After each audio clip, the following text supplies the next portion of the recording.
Sem, Fremio, Radio, Télévision, Nourriture Spirituelle, RTNS, entrée la Caïnou, journée jeudi 16 janvier 2025 là, pour nous porter pour nous une belle réflexion, une belle homélie, Père Étienne Nemi, CSSP, fait sous 3 textes, liturgie l'église là, t'es proposé nous pour journée 1. Nous joignons première lecture dans lettre pour Hébreux, chapitre 3, verset 7 à 14. Et méditation nous sortit dans Somme 94. Et nous joignons l'évangile là dans Marc, chapitre 1er, verset 40 à 45. En nous écouter ensemble pendant n'a fait mémoire à Saint Marcel, en nous écouter belle réflexion ça, belle homélie et que Père Étienne Nemi l'était porté pour nous pour journée. Attention à l'excès de zèle. Une bonne chose au mauvais moment devient une bonne chose. Ce lépreux avait quand même supplié Jésus pour sa guérison. Jésus avait été touché et l'avait guéri. Mais la seule recommandation que lui fait Jésus, il ne la respecte pas.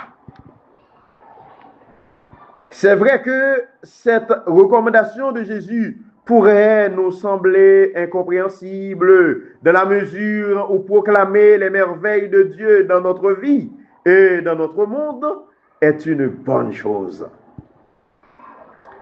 Cet homme ne comprenait certainement pas, lui aussi, pourquoi Jésus lui demandait de garder le silence. Proclamer à qui voulait l'entendre les merveilles que Jésus avait faites pour lui semblait la chose la plus évidente. Mais ce n'est pas parce que nous ne comprenons pas ce que Jésus nous demande, ce n'est pas parce que nous estimons que cela n'est pas approprié que nous ne devons pas lui obéir. Ne pas obéir parce qu'on ne comprend pas, c'est manquer de confiance à celui à qui on doit obéir. Notre Dieu est assez sage, assez bon, assez puissant pour savoir ce qui est mieux. Mais cet homme, comme beaucoup d'entre nous, cet homme semble penser qu'il en sait mieux que Jésus. Non seulement il parle, mais il parle à tout le monde de ce que Jésus a fait pour lui. Est-ce une façon pour lui de profiter lui aussi de la notoriété de Jésus?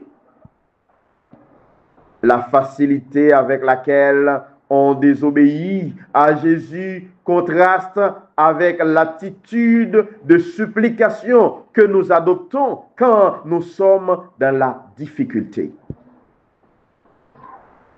Voici ce qu'en dit un commentateur. Il en résulte une ironie malheureuse. Jésus soulage le lépreux dans son fardeau.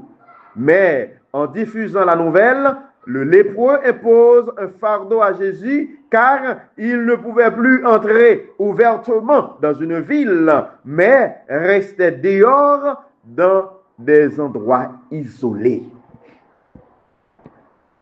Marc commence ainsi avec Jésus à l'intérieur et le lépreux à l'extérieur. Mais à la fin de l'histoire, Jésus est dehors. Jésus et le lépreux ont changé de place. Si nous demandons à Jésus de nous décharger de nos fardeaux, gardons-nous de lui en imposer par notre attitude et notre défiance à son égard. Sœurs et frères bien-aimés, c'était la réflexion du père Étienne Némi, CSSP.